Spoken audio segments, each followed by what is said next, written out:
स्वागत है आपका हमारे YouTube channel fun with math science में। और आज हम लोग बात करेंगे वृत्त या फिर सर्किल के बारे में। तो कैसे बनती है सर्किल, या फिर इसकी डेफिनेशन क्या होती है और इसमें क्या क्या चीज़ें आपको जानना ज़रूरी है, वो आज हम आपको बताएंगे। तो सबसे पहले आप ये जान लीजिए कि वृत्त क्या होता है। इसके लिए अगर एक एग्जाम्पल लेना चाहो तो यूँ मान लो कि अगर कोई एक गाय है और वो एक खूंटे से बांधी हुई है। मान लीजिए कि यहाँ पर है एक खूंटा, यहाँ पर है एक गैया काऊ, और ये उसकी रस्सी है जिससे वो बंधी हुई है।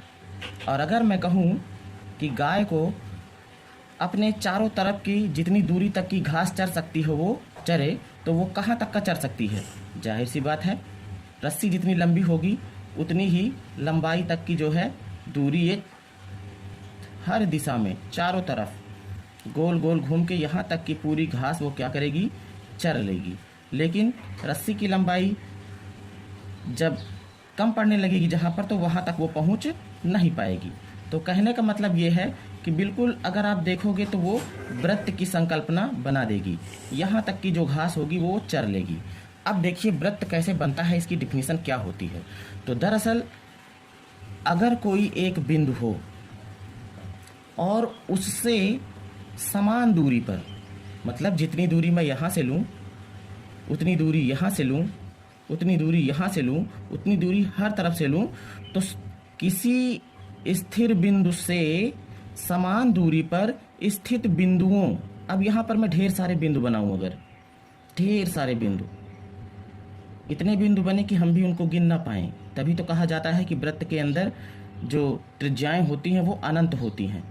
तो बिंदु भी क्या रहेंगे? अनंत रहेंगे। कहने का मतलब ये है कि किसी स्थिर बिंदु से समान दूरी पर स्थित बिंदुओं का बिंदु पथ, पथ मतलब रास्ता, बिंदु पथ। अब देखो ये बिंदुओं से होता हुआ एक पथ जा रहा है, एक रास्ता जा रहा है, इसी को कहते हैं वृत्त। इसे कहते हैं केंद्र या फिर सेंटर कहते हैं। इंग्लिश में क्या कहते हैं? सेंटर। और ये जो बाहर की पूरी ये बाउंड्री बन चुकी है, इस बाउंड्री को कहा जाता है परिधि। ये है परिधि। और इसे अगर आप इंग्लिश में कहोगे तो कहोगे सरकमफेरेंस,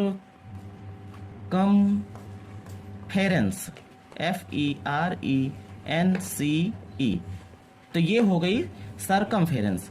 अब आप देख रहे हैं कि जो गाय की खूंटी से लगी हुई जो रस्सी थी, अगर उसको आप देखोगे तो ये केंद्र और परिधि को मिला रही है। तो केंद्र से परिधि को मिलाने वाली जो ये रेखा बन रही है यहाँ पर बीच में, जिस पर मेरी पेन चल रही है, इसी को कहते हैं त्रिज्या। ये क्या हो गई? त्रिज्या है ये, त्रिज्या। इंग्लिश में इसको कहा जाता है रेडियस। रेडियस। अब अगर आप खुद ही सोचें, मैंने बताया था कि असंख्य बिंदु होंगे, तो अगर हम इसमें त्रिज्याएं बनाने लगे सभी बिंदुओं से, तो बहुत सारी त्रिज्याएं बनती चली जाएंगी। इतनी त्रिज्याएं बनेंगी कि आप गिन नहीं सकते हैं। भाई हम पास पास थोड़ा लाइनें खींचने लगेंगे। तो अतः हम ये कह सकते हैं कि किसी भी वृत्त के अंदर जो त्रिज्याएं होती हैं वो अनंत होती हैं। किसी वृत्त में अनंत, जिसका कोई अंत ना हो, अनंत त्रिज्याएं, अनंत त्रिज्याएं होती हैं। अब थोड़ा और जानते हैं इसके बारे में भाई। मान लीजिए कि कोई एक वृत्त है, कोई एक वृत्त है। मैं उतना गोल तो नहीं बना पा रहा हूं, लेकिन आपको समझने के लिए पर्याप्त है।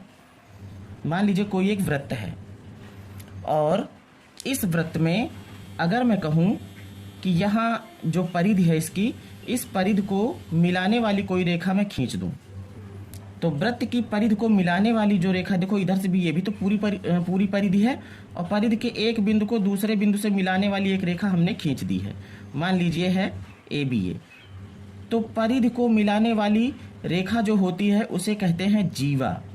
ये क्या हो जाएगी? ये हो जाएगी जीवा। इंग्लिश में इसको कहते हैं कॉर्ड, CHORD। अब देखो इसके अंदर जीवाएं भी अनंत हो सकती हैं। आप पास पास खींचते चले जाओ, एकदम पास पास। ऐसे यहाँ से हमने खींचा, ये भी दो जगह पर परिधि को मिला रही, तो ये भी जीवा होगी। यहाँ पर इसका कहीं केंद्र था, एक और हमने खींचा, ये भी जीवा है। यहाँ भी खींच सकते हो, ये भी जीवा है। यहाँ भी खींच सकते हो, ये भी जीवा है।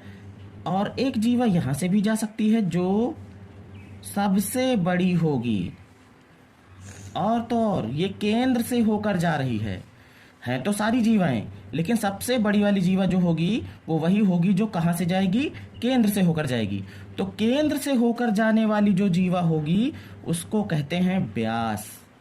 क्या कहते हैं? व्यास। व्यास जो होता है इसको इंग्लिश में बोलते हैं डायमीटर। ये डायमीटर है। अब देखो, अभी मैंने पहले बताया था यहाँ पे कि केंद्र और परिधि को मिलाने वाली रेखा त्रिज्या होती है। तो ध्यान से देखो अगर, तो ये केंद्र है, यहाँ ये पूरा व्यास है। अब इसमें देखोगे तो केंद्र से मिलाने वाली रेखा एक इधर को भी है और एक इधर को भी है, और जितनी भी त्रिज्याएं होती हैं वो सभी बराबर होती हैं, समान दूरी की होती हैं। इसका मतलब हम ये कह सकते हैं कि व्यास के अंदर एक त्रिज्या इधर वाली और एक त्रिज्या इधर वाली। तो व्यास के अंदर कितनी त्रिज्याएं हो गई? ये भी एक रेडियस, ये भी एक रेडियस। तो व्यास में दो त्रिज्याएं होती हैं। हम कह सकते हैं कि व्यास जो होता है, व्यास वो बराबर होता है 2 गुणे त्रिज्या के। व्यास बराबर होता है 2 गुणे त्रिज्या के। अब थोड़ा और कुछ जान लेते हैं। मान लीजिए कि कोई एक वृत्त है,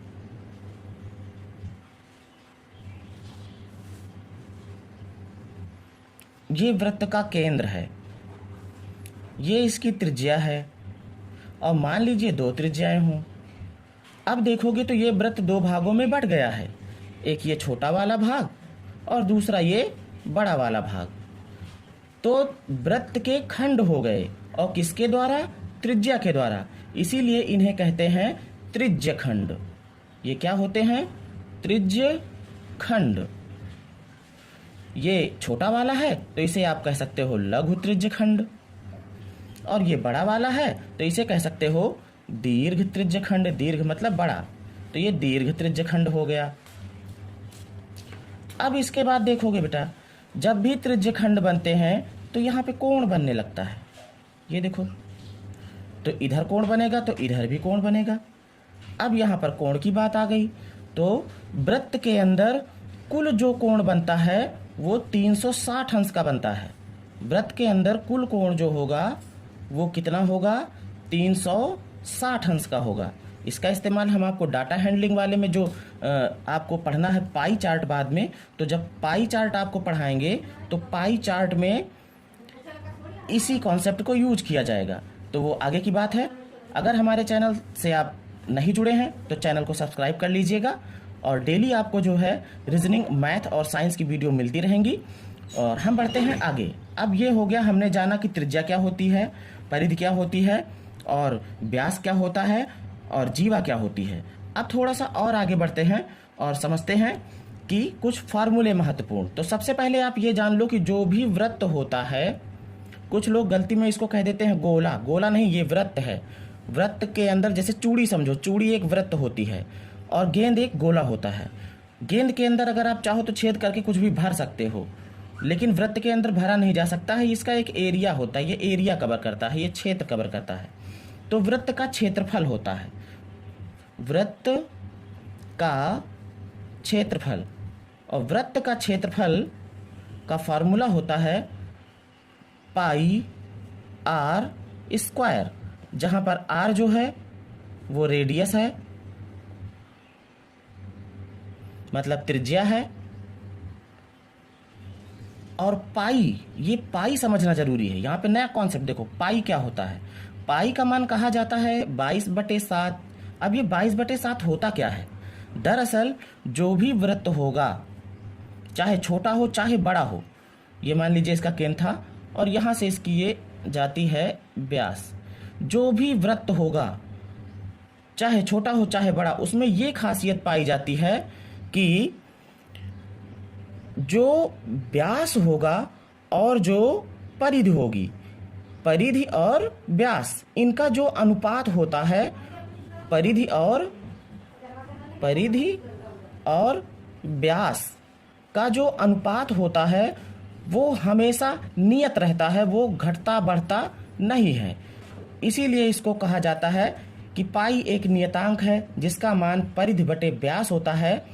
और कभी कभी इसका मान आपको यही 22/7 को भाग दे करके बता देते हैं कि 3.14, लेकिन ये कंप्लीट नहीं होता है क्योंकि ये कभी ख़त्म होगा ही नहीं। 22/7 को आप भाग देते चले जाओगे, कभी ख़त्म होना ही नहीं है।